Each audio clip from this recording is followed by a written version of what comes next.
I died in the first year of marrying Jason. During the fire, I sent him a message, "Jason, there's a fire at home." He coldly replied, "Put it out first, I'm in a meeting." I looked at a photo a woman had just sent me and gave a bitter smile. Feeling hopeless, I died in the fire. But heaven gave me a second chance, rewinding time back to 10 years ago. When the new transfer student Jason was assigned to sit next to me, I raised my hand, "Teacher, I want to sit with a girl." As the homeroom teacher was placing Jason next to me, I raised my hand. This action sparked some whispers among the classmates. The homeroom teacher tapped the podium, quieting the class before asking me, "Why?" "Because in the first year of our marriage, Jason let me die in a fire to be with another woman." Yes, I was reborn. Reborn on the day I met Jason. 10 years ago, when Jason became my desk mate, I was just like all the other girls in class, my heart pounded. From then on, I started a long journey to chase after him, wanting to give him stars from the sky only to meet a tragic end. In this life, I must stay far away from him. Because I want to focus on my studies, and he looks so good that I might get distracted, I said with a serious tone. The teacher probably didn't expect me to be so blunt and was taken aback. But in the end, he did change my desk mate. "That tactic you used was pretty smart," said my new desk mate Nick, tossing his backpack onto the table next to me and raising an eyebrow. I tried hard to remember some information about him. I vaguely recalled he was an athlete and rarely came to class. "What tactic?" Nick sat down next to me, cocked his head towards Jason, who was surrounded by girls, and said, "You like that guy?" I was stunned and followed his gaze. Jason sat at his spot, his back straight in a white shirt. He still looked like the boy I used to like. "I don't like him." I quickly looked away and started organizing my books. Nick suddenly leaned closer and stared at me just as I frowned. He said, "You're lying. Eyes don't lie when you like someone." Nick was right. I still liked Jason. From the first moment I saw him standing on the platform. But that was just 10 years of habit, a little leftover affection. I loved myself more now. Nick was indeed an athlete. He barely attended 2 classes a day. I was mostly alone. This actually let me concentrate on my studies, and I gradually lost my feelings and focus on Jason. By the end of the semester, my grades surprisingly climbed to second place, right after Jason. For a while, I became the person people said would be the best match for Jason. "What are you afraid of? She doesn't even like Jason. Their classmates say they can't stand each other." During the break, I overheard this in the bathroom. There was soft sobbing from the next stall. The person continued, "Don't worry, you're so pretty. Jason will like you eventually. So sweet and considerate. Besides, I heard Jenny likes Nick." The crying stopped abruptly, and a girl's voice asked softly, "Really? Really, you wouldn't believe it, right? Even someone like Nick has admirers." I couldn't stand it anymore. I stood up, fastened my pants, and kicked open the next stall's door, startling the 2 girls inside. "I indeed don't like Jason," I said, daring them to reply, "but I also don't like Nick." Both girls were so scared they didn't dare to speak.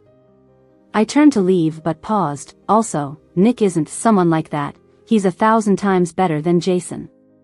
After saying this, I left the bathroom without looking back. Returning to the classroom, I saw Nick was already in his seat, spinning a pen in his hand and raising an eyebrow at me. "Who ticked you off?" I shook my head. At least someone like him wouldn't stand by and let me die in a fire. Jason and I, due to our excellent grades and looks, were chosen to represent the school in a city speech competition.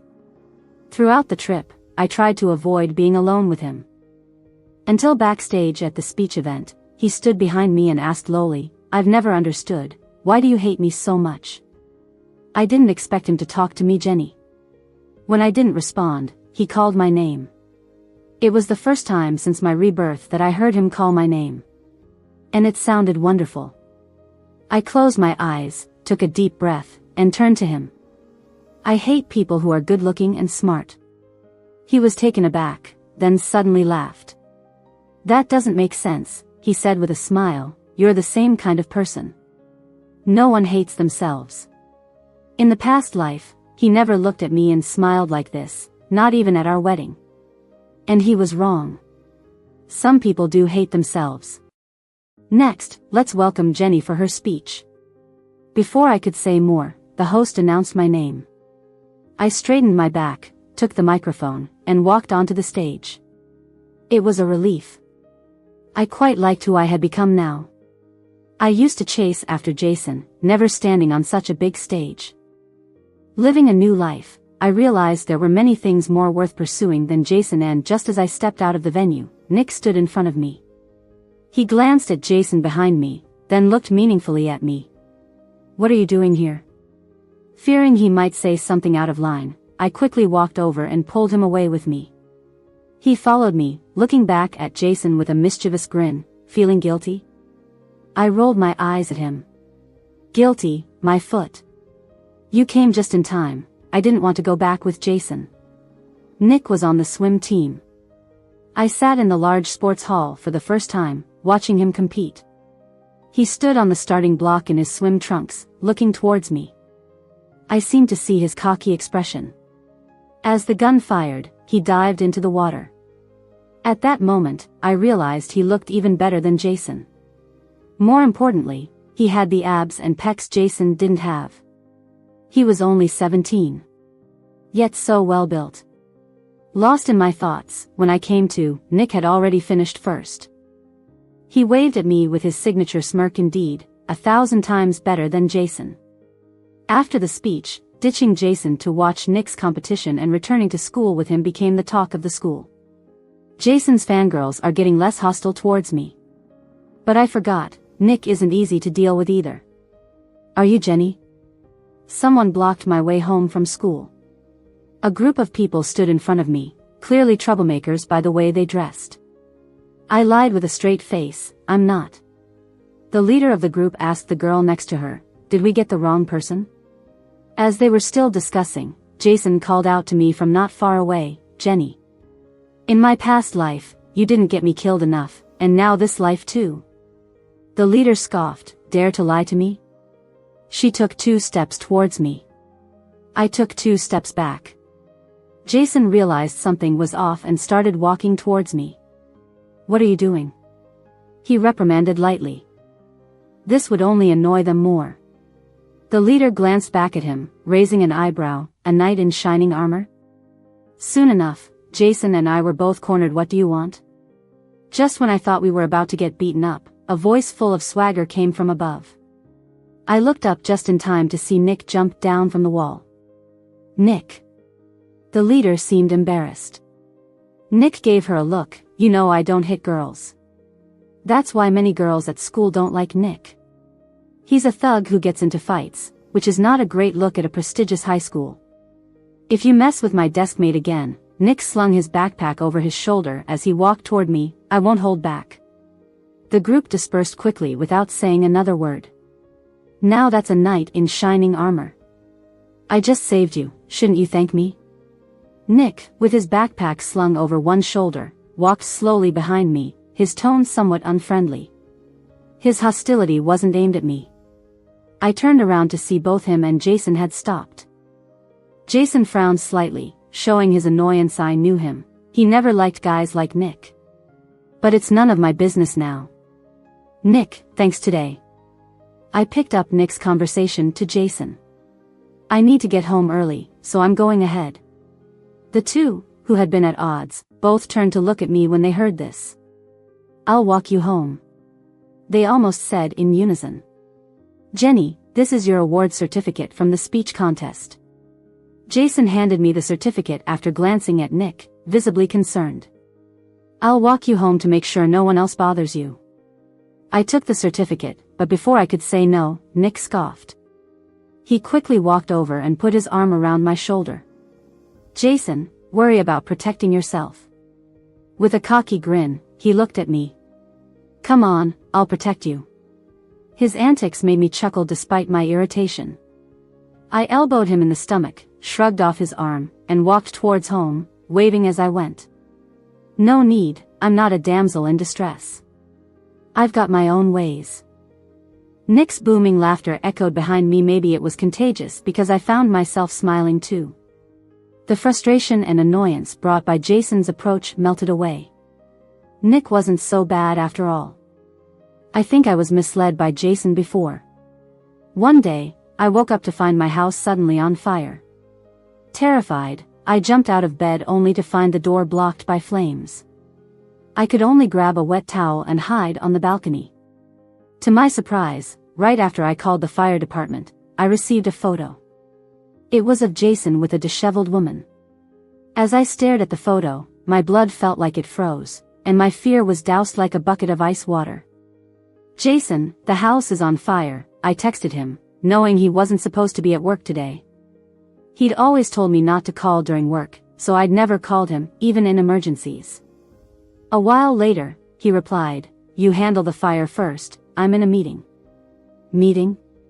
I looked at the photo again and laughed bitterly. As the blaze engulfed me, I vaguely heard the sound of fire trucks approaching. Suddenly, someone opened the door from the outside. A strong light shone in. "Jenny, get up or you'll be late." I opened my eyes to see my mom standing by my bed, exasperated. Still shaken from the dream, I sat up and hugged her tightly. "Mom, I had a nightmare. It was so scary." Mom patted my back gently. "That's what happens when you oversleep." "Who told you to sleep in?" "Mom, I'm not a kid anymore. You can't fool me." I burst out laughing. Thank goodness it was just a dream. Feeling much better thanks to my mom's antics, I got up, freshened up, ate, and headed to school. Unexpectedly, I ran into Nick right after leaving the complex.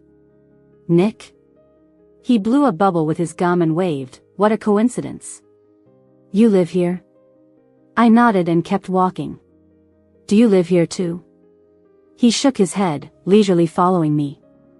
"I live up ahead, just passing through." Jason was acting strange. "Jenny, do you know how to solve this?" He suddenly appeared next to my desk, one break startling me.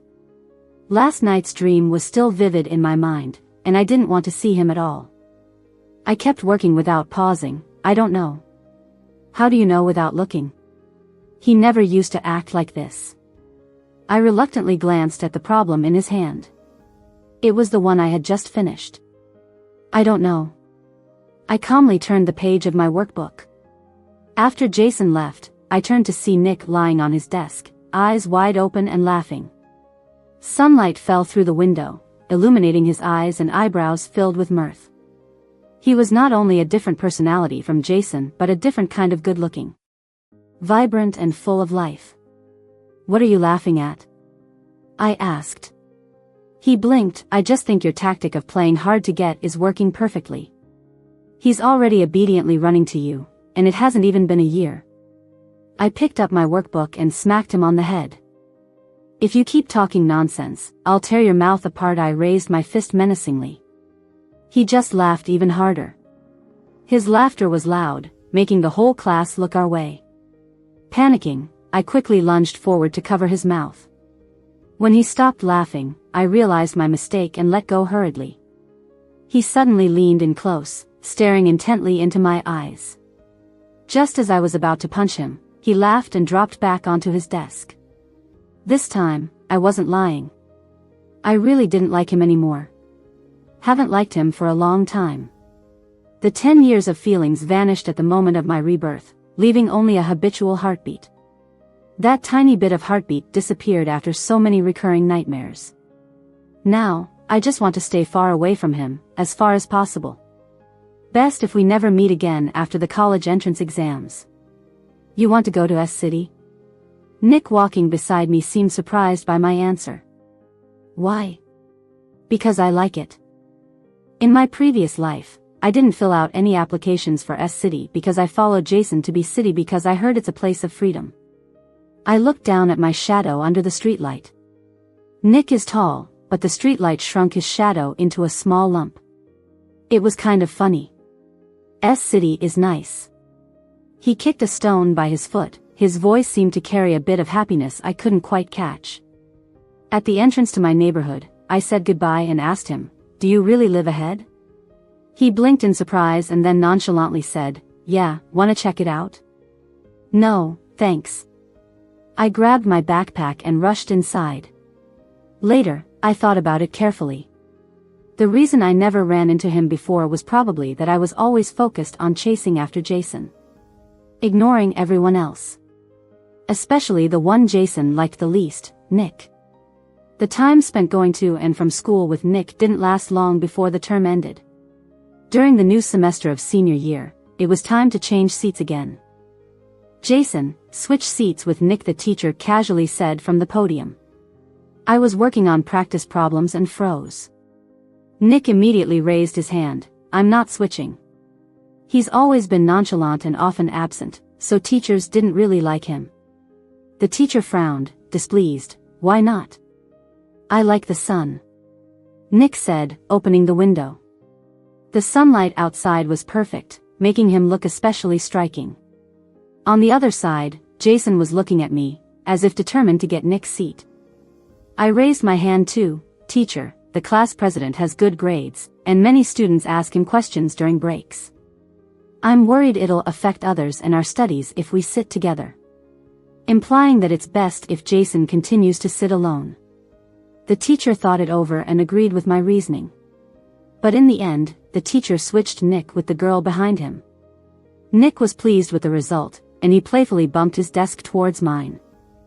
"As long as you don't sit with Jason, it doesn't matter who you sit with. Senior year studies are intense." Even with it being my second time, occasionally I felt suffocated. Nick's training became more frequent, so he was in class less often. But discussions about him grew. Girls who used to look down on Nick began to switch sides as he won more and more competitions. Aside from poor grades and a bad temper, he really didn't have any other flaws.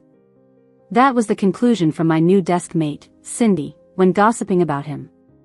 My hand didn't stop working on problems, but I added, "He's actually got a pretty good temper." Cindy didn't expect me to respond to the gossip and leaned closer in surprise. "I also heard that you like him, is it true?" That rumor was old.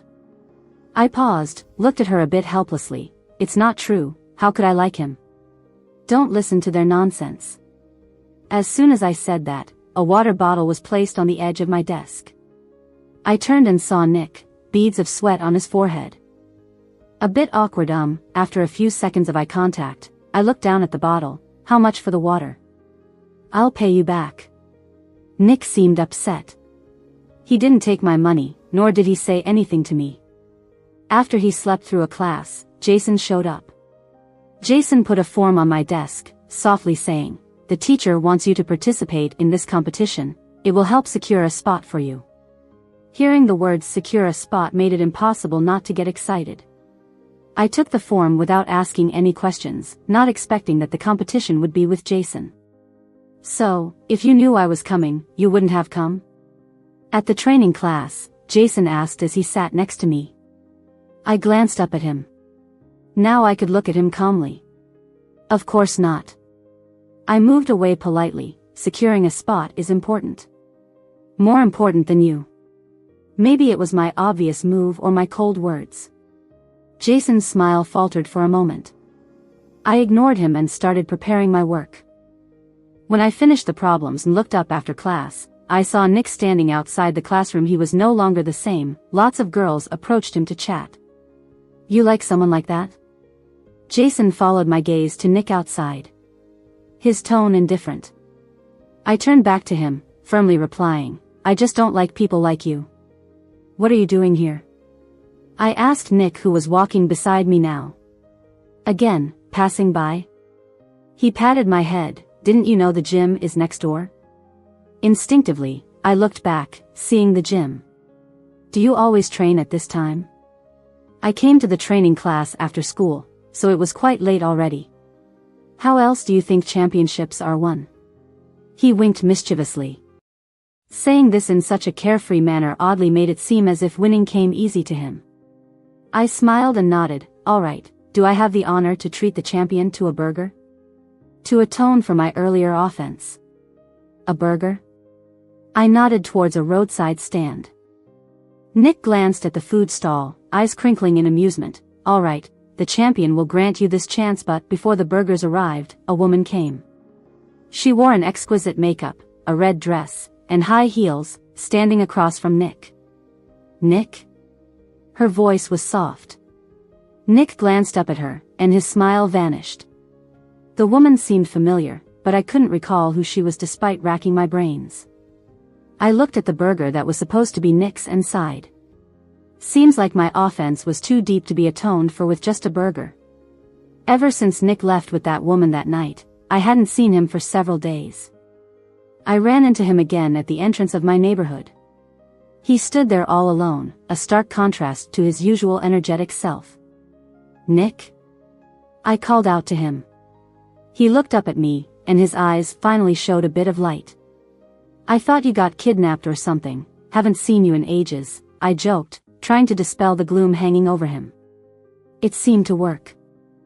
He smiled a little and gave me a light pat on the head. Can't you think better of me? Nick got hurt. I pointed to a small piece of gauze visible on his leg. What happened here? He also looked down at his leg, then tugged at his pant leg. It must have hurt because he winced but still said stubbornly, "It's nothing." How did you end up like this after just a few days? I pulled up his pant leg, frowning at the bandages wrapped around his leg. He grabbed my hand, chuckling softly. I looked up at him, a bit puzzled, and didn't expect him to lean his head down. His face was very close to mine. Really close. Close enough that his breath made my entire face feel hot. So concerned for me?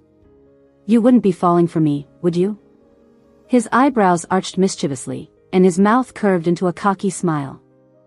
I jumped in surprise, broke free from his grip, and hurriedly stood up from my chair. What are you talking about? Jenny, he looked up at me, his eyes no longer looking like the ones waiting for me at the neighborhood gate. They seemed to hold the stars, all sparkly. I told you, eyes don't lie. Overwhelmed, I instinctively turned my back to him. Nick, if you dare talk nonsense, I'll rip your mouth apart. I snapped back angrily and ran home without looking back. Nick always talks without thinking. Always has. I should have been used to it by now, shouldn't have been so flustered today. Thinking this, I turned over in bed, deciding to stop thinking about it. Yep, I couldn't sleep. All thanks to Nick, that jerk, and his nonsensical chatter all day. I glared at Nick, who was waiting at the neighborhood entrance, with dark circles under my eyes. He seemed in a particularly good mood and waved at me. Good morning. Yeah, right. I ignored him and kept walking forward. Since his leg was injured, he couldn't go to training for a while and stayed in the classroom.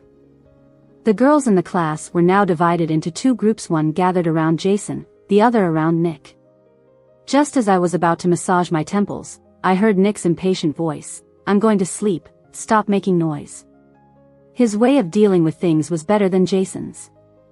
I pursed my lips, feeling a bit pleased. The competition results came in quickly. Jason was still number 1, and I was number 2. The teacher was thrilled and said she wanted to treat the two of us to a meal. I was about to decline, but holding the trophy in my hand, I agreed instead. Jenny, Jason waved at me as soon as I walked into the restaurant. I sighed and slowly walked in. Teacher's not here yet? I sat down across from Jason. He thoughtfully poured me a glass of water. Maybe she got held up by something. I nodded. Then I slowly poured the water he gave me into a bowl, rinsed the bowl, and then rinsed the chopsticks. Could you help me take this away? Thanks. I politely blocked the waiter and handed over the bowl of water. I didn't want to drink the water Jason poured for me. Bad luck. Seeing my actions, he didn't get angry. He calmly did the same, rinsing his bowl and chopsticks. As expected from the top student, never putting himself in an awkward position. With the early admission, we'll be at the same school next year, Jason said, looking at me as he rinsed his bowl. I paused. In the previous life, this would have made me so happy I'd laugh in my dreams. But in the end, I could only get into a school not too far from him. Is there only one university for early admission? I asked, smiling at him. I think I'd like to take the college entrance exams and try for another university. That might have hit a nerve. His face stiffened slightly.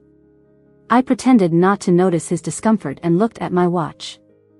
It's been a while. If the teacher doesn't come, I'll head out first. I grabbed my bag and walked out. I hadn't gone far when Jason grabbed me. I don't get it, he said, frustrated. What do you dislike about me? I turned to look at him under the streetlight. He didn't seem so lofty, holding on to me like I often held on to him. Jason, I shook off his hand and asked, you don't like me, do you? I knew Jason was nuts. In the past life, I followed him around, willing to pluck stars from the sky for him, and he wouldn't even look at me twice. Now that I don't care to look at him, he's suddenly into me. Ridiculous. During P.E. class, Nick, injured, sat beside me. I turned my head to look at him. He pointed to Jason running on the track. Look at him, running like he's about to collapse. Must be kidney deficiency. The water I had just drunk almost sprayed out. Why do you hate him so much? I asked, screwing the cap back on my bottle. From the beginning, Nick had a lot of hostility toward Jason. In the past life, they hardly interacted. Nick glanced at me, stood from the steps, dusted off his hands, and walked in another direction. Because he deserves to be hated, that explanation was as good as none. When P.E. class wasn't over, Cindy came to sit beside me. Did you hear? Something big happened. She started gossiping as soon as she sat down. Ever since she befriended me, I knew all the class gossip. What happened? Larry's mom went to the principal's office. I frowned. Who's Larry? The name rang a bell. You don't remember? He's the senior 2 grades above us, super rich, always picked up in luxury cars. Sounded familiar. I seem to recall someone like that from my freshman year, only caught a glimpse of him. But he's already graduated over a year ago. Why is his mom coming to school? Cindy looked around, leaned in, and whispered, I just passed by the principal's office and heard they were saying Nick is Larry's dad's illegitimate child. Larry's mom is demanding the principal expel Nick. No way. I stared at Cindy. Did you mishear? Nope, 100% sure. My mind flashed to the woman who took Nick away that day. Then I thought about how, despite Nick's talent for swimming, I hadn't heard anything about him winning any swimming competitions. What happened to Nick in the past life? The news about Nick being an illegitimate child spread quickly. When I heard classmates talking about it, I immediately looked at Cindy. She shook her head. I only told you. I glanced worriedly at where Nick was sitting. He must have heard those awful rumors too. Jenny, can you grab something for me? Just as I was about to go find Nick, the chemistry teacher called me from the doorway. The chem lab was in another building. As I walked in, the bell rang for class to start. Thinking I'd have to look for Nick after this class, I searched for the equipment the teacher requested. Suddenly, from behind me, as I turned around, a small flame appeared not far away. Ever since that big fire, I couldn't face fire at all. Even at home, I stayed far from the gas stove. Seeing the flames grow, my legs gave out, and I collapsed. Help. Somebody help. I was trembling all over, crying out for help. The fire kept growing, and I thought I was doomed to die in it again when suddenly someone rushed in. Jenny. It was Nick. Help me, I sobbed, gasping for breath. Nick ran to me, threw a soaking wet jacket over me, and pressed his hand tightly over my eyes. The raging fire was replaced by total darkness. It's okay, it's okay. Nick's voice was low and hoarse, like he was scared too. I'm here. I'll get you out. Like grabbing onto a lifeline in the dark, I clung to him. Lots of people seemed to arrive then, and it got very noisy. Nick held me tight as we walked out. I didn't know how long we walked until I heard Jason, panting, asking, Jenny, are you all right? Hearing his voice made me feel like I was still in the flames. A wave of dizziness hit me. Just before passing out, I heard Nick's cold voice, stay away from her. They say dying by fire is the most painful. I was cornered on the balcony, watching the flames come at me, terrified. Help me, help me! Had no idea how many times I yelled that when someone suddenly rushed in from the fire. It was 17-year-old Nick. He tightly wrapped me in a soaked jacket. Don't be scared, Jenny. He held me, soothingly, I'm here. The flames seemed to slowly recede. The cold jacket made me shiver. Dar. Mark, will she be okay? I vaguely heard Nick's voice. Nothing serious, just a scare. She'll be fine once she wakes up, the doctor's voice sounded far away. You should worry about yourself. The principal is under a lot of pressure right now. After the doctor left, I opened my eyes. Nick stood by my bed, his clothes scorched, his face blotchy with soot and ash. You're awake? His frown eased when he saw me open my eyes. I nodded, glanced at the door, and asked, is the principal expelling you? He hesitated, then looked down slightly. You heard about that? He gave a self-deprecating smile. Was that your mom that day? As I guessed, she looked familiar to me. Jenny, he suddenly looked up. I'm an illegitimate child. I was stunned, not expecting him to be so straightforward. So what? I looked at him. It's not your fault. Whether it's your mom or dad's mistake, it's not on you. Let the grown-ups deal with their mess. Just focus on growing up to be a good person. Maybe it was the bright infirmary lights, but Nick's eyes seemed to shine. He ruffled my hair. Okay. The lab fire and Nick's background quickly became the school's hot topic. What escalated it was Nick's stunning mom coming to school. She spoke with the principal, who reluctantly led her to his office and then cheerfully sent her out. After leaving the office, she didn't leave the school but stood outside our classroom for a while. I sighed looking at Nick's empty seat. I didn't expect her to call out to me on my way home. Jenny. She waved and smiled at me. I paused, then walked over. Auntie. She smiled gently. In that way, Nick really resembled her. You're all grown up now. That start caught me off guard. You were so little back then, she motioned with her hands, only about 6, now you're a young lady. She chatted a lot. I racked my brain to recall my 6-year-old self. Those memories seemed distant, but I caught a hint. Auntie? I hesitated. She smiled and patted my head, confirming. When I was 6, a mother and son moved in next door but only stayed for half a year. It was a forgotten memory until now. I realized the mother and son were Nick and his mom. Tell Nick not to worry about school. I've handled it, she said. Perhaps that was her main reason for finding me. I nodded.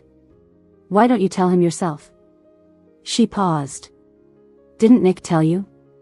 She touched her belly. I got married and Nick hasn't spoken to me for years. An illegitimate child, a remarried and pregnant mother. How did Nick manage to stay so lively and seem to be doing well? I found Nick at the park near my house after a few days. He was crouched under a bridge, holding a half-burned cigarette. The dim streetlight made him look heartbreakingly sad. This must be his true self. He looked up at me and immediately tossed the cigarette aside. I watched it go out and walked over to him. You were smoking? He shook his head and spit out bubblegum to show me. What are you doing here? He scooted over to make room for me. I squatted next to him. Is this your special spot? He smiled. His smile was beautiful, like a shooting star in the night sky. Nick, why aren't you coming to school? He picked up a stone and threw it into the river. Not much point, there's only a few days left. Your mom came to school today. His hand froze mid-throw. She talked to the principal. You won't be expelled. The next stone made a big splash. Nick stood up. I don't need her pretending to care. She's married, has a baby on the way. He looked down at me, his eyes dull. She's shed her shameful past. The new baby will be legitimate, loved and welcomed by everyone. Jenny, what about me? His voice was low and hoarse, stabbing into my heart like a needle. I stood up, meeting his gaze. You have me. With me, you're just as valid, just as deserving of everyone's love and blessings. Nick, come back to school with me. In my previous life, it was around this time that Nick left school. After that, there was no news about him. But this time, Nick came back. No one at school gossiped about his background anymore. Everyone was intense in their studies. Months flew by in the blink of an eye. On the day the college entrance exams ended, my classmates, who had been as tense as a tightrope, went wild at school like unleashed horses. I stood quietly in the hallway, feeling more relaxed than ever. Jason walked up to me. He was already guaranteed a spot at a university, but he still took the exam. Jenny. He stood beside me, looking up at the clouds. Where do you want to go for college? I had once asked him that same question. I glanced sideways at him. Since I stopped liking him, I realized he was just ordinary. Love really does put on a crazy filter. I'll go to a city that I like, I replied with a smile, but it won't be in B City. He was taken aback. Jenny, he looked down at me. I gave up the guaranteed spot too. I genuinely hadn't expected that. This lifetime, he seemed like a completely different person. If you want to go to S City, I'd be willing to follow you there, he said seriously. I like you, be my girlfriend. I frowned, feeling a bit disgusted, and I wasn't pleased. Nick, who was downstairs, waved at me. My frown disappeared, and I waved back with a smile. As I turned to head downstairs, I told Jason, with your grades, you can still get into B City even without the guaranteed spot. Jason, I don't like you, I said clearly, word for word. I didn't like you before, I don't like you now, and I won't like you in the future. Never will happen. I don't like the version of myself that gave up everything for you. What's so good about Nick? He followed closely, unwilling to give up. He smokes, drinks, fights, and his grades are terrible. He's just an illegitimate child. As soon as he finished, I turned and slapped him. Before, I thought his cheating was a mistake he'd make a decade later, so I shouldn't blame him now. That's why I just wanted to avoid him. I never expected that he was this kind of person. Perhaps I never really knew him. He's better than you in every way, I said, smiling angrily. Jason, what is it you like about me? As far as I remember, from when you first transferred here, I haven't bothered you at all. Look behind you. I gestured with my eyes to the group of girls. Those girls are all over you, yet you don't like them. You choose to like me. Are you a masochist? I asked coldly. Or do you just like conquering women who aren't into you? If I were like those girls, would you still like me? You wouldn't. He might have never heard a girl talk to him like this before. He stood frozen in place. A girl who couldn't stand it approached him, but before she could say anything, Nick grabbed my hand and led me downstairs. Nick and I kept running that day. The wind blew past, lifting my hair. Nick smiled. See? The wind is telling you, you're free. I'm free. Jason didn't come to the graduation party. The girls who liked him looked at me like they wanted to eat me alive. But Nick was sitting next to me, so none of them dared come up. I nibbled on some fruit from the KTV platter, grinning at Nick. You look like my bodyguard now. Gladly, he smirked mischievously, raising an eyebrow. Everyone drank that day. Many classmates were drunk for the first time, completely unconscious. I sent the last girl, who was swearing at me, back home and turned to look at Nick. His ears were tinged with pink. He'd had a good bit to drink. We walked shoulder to shoulder, and this time, the streetlight stretched our shadows long. Although there was still a gap between us, our shadows seemed to hold hands. Jenny. Nick suddenly stopped. I gazed at our shadows and stopped too. I like you, he said, turning to look at me. His eyes, always bright, seemed to pull me in. I lowered my head slightly and tucked my hair behind my ear. I know. I had known for a long time. When he took me to watch his games, when he jumped over a wall to stop those bullies. My background isn't great, my grades are bad, and I get into fights. He repeated Jason's words one by one. But I don't smoke. I slapped my hand over his mouth. His lips were cool, twitching against my palm. It itches. My palms itch. My heart itches too. Your background isn't your fault. I patiently answer one by one, not everyone needs to study well. You swim so well, always getting first place. You can fight but never hit people randomly, and you protect me. You're so good. I blinked and tilted my head to look at him. I like you too. He froze. His eyes got even brighter, like all the stars in the sky fell into them. Really? Really? Then we stopped talking. We walked back to the entrance of the community, both blushing at the gate of the community. As I was about to say goodbye, Nick suddenly asked me, "Want to try some bubble gum?" I was stunned. "It's very sweet," he promised.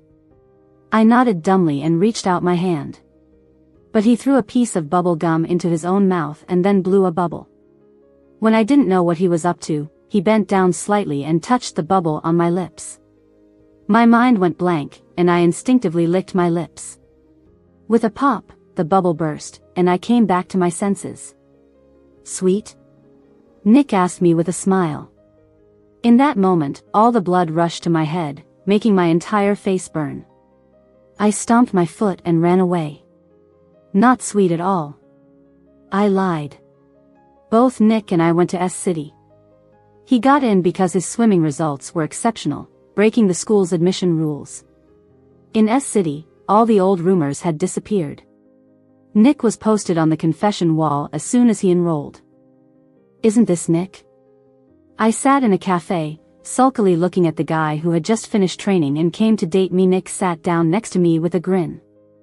I playfully punched his chest and felt it. It was indeed getting more muscular. Every time that happened, it felt like a dream. This was my second time in college, but it seemed like this was how college should be. Endless competitions, endless awards, and a boyfriend who treats me well. Not waiting every day by the boys' dormitory. Time passed by beautifully and warmly. In the blink of an eye, 10 years had gone by. It was again September 8th of my 27th year. I looked at the calendar on the wall, unable to react for a long time. 10 years already. Nick hugged me from behind, also looking at the calendar. Yeah, 10 years ago today, I became your desk mate. I turned around and hugged him with a smile. Get ready to go, we're running late. Today's his last competition before retiring. It's important. He originally didn't want to participate, preferring to stay home with May. Insisted he participate. I didn't want him to have regrets about this. I settled back on the couch after seeing him out the door. Time passed unnoticed. Suddenly, my high school group chat buzzed.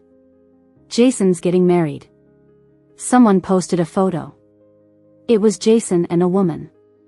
Unlike the photo I got 10 years ago, this woman was dressed modestly, and she bore a slight resemblance to me. Cindy messaged me privately, "Jason's really hung up on you." "Stop it, I can't handle that." I replied with a laugh. The high school group chat was still going strong, but my screen just showed Jason's photo with that woman. Everything's different now. Yet somehow, it also feels the same. In a daze, I fell asleep again, struck by a nightmare I hadn't had in a long time. I was still crouched helplessly on the balcony, but this time, I opened Nick's chat window. Just as I was about to type, I stopped. I exited the chat and dialed Nick's number. Nick, who was at the competition, answered the call. He sounded both anxious and gentle. "Don't be scared, I'm here." All my fears vanished instantly. I woke up to the sound of my phone ringing. Then I heard Nick's voice. "Whatever, I'm retiring anyway. Just say I lack sportsmanship." I struggled to wake up, and the first thing I saw was Nick standing by the floor-to-ceiling window. An unprecedented feeling of safety flooded my heart. My nose tingled, and tears rolled down my cheeks. "Why are you back?"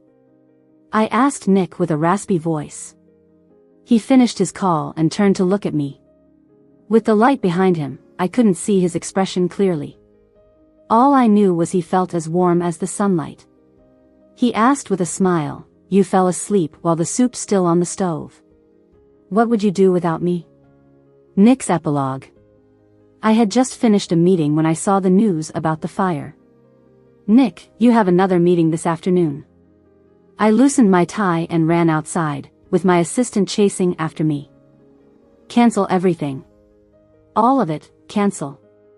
I drove through countless red lights to get to the place. There were already a lot of people gathered downstairs, but Jason was nowhere to be seen. His house caught on fire, and he hadn't come back. There. Someone pointed at a balcony in the high-rise building. It was the lady of the house. Jenny. I ignored the police and rushed inside. The elevator was out of service because of the fire. I climbed the stairs floor by floor, my heart sinking with every step. The fire was really bad. In the end, I collapsed outside the door. If I could do it all over again, would definitely not be such a coward and let her go to someone else. Not sure if it's because even fate felt some pity for me, but when I woke up, I was back 10 years ago. "Nick, switch seats and sit next to Jenny." When the teacher said that, I was beyond happy. I started approaching Jenny on purpose. I spread the rumors that she liked me. It didn't matter if she initially only used me to play hard to get with Jason. As long as she stayed by my side, and I could protect her, it was enough. I no longer followed her quietly. I woke up early every morning to circle around to her neighborhood to wait for her, so we could go to school and come back together. Whenever Jason tried to get close to her, would appear right on time. I would make sure to be wherever she appeared. So what if she said she didn't like me? Sooner or later, she would. Everything was getting better. Until one day, my mom, whom I hadn't seen for many years, appeared. I was suddenly reminded of that awful past. I realized the identity I couldn't explain to others. No matter how much I changed, some things were inevitable. That guy named Larry still found me. The thugs he hired were not something I could handle. "You're just a bastard," he said, looking down on me. "Keep your mom away from my family, and don't even think about getting into my house." His words crushed me. This identity made it hard to breathe, and Jenny was even more dazzling than in the previous life. So dazzling that I often asked myself if I was worthy. "Do you think you deserve her?" Jason found me after the college entrance exams and said the exact same words he once did. He had known for a long time that I liked Jenny. This time, I asked him back, "Do you think you deserve her? Do you deserve Jenny's fiery love from the last lifetime?" When I turned to leave, I looked back at him. He was gripping his coffee cup tightly. "You had a chance to have her," I said quietly, "but you didn't cherish it. So don't blame me for taking your place." Because of Jenny, I took a different path this time. I avoided going to Larry's place out of desperation and made my way into the national team step by step. Soon it was time for my retirement. The entertainment industry had already extended an olive branch, and I would be signed into an entertainment company after retiring. I was willing to do anything to give Jenny a good life. She insisted I compete on September 8th.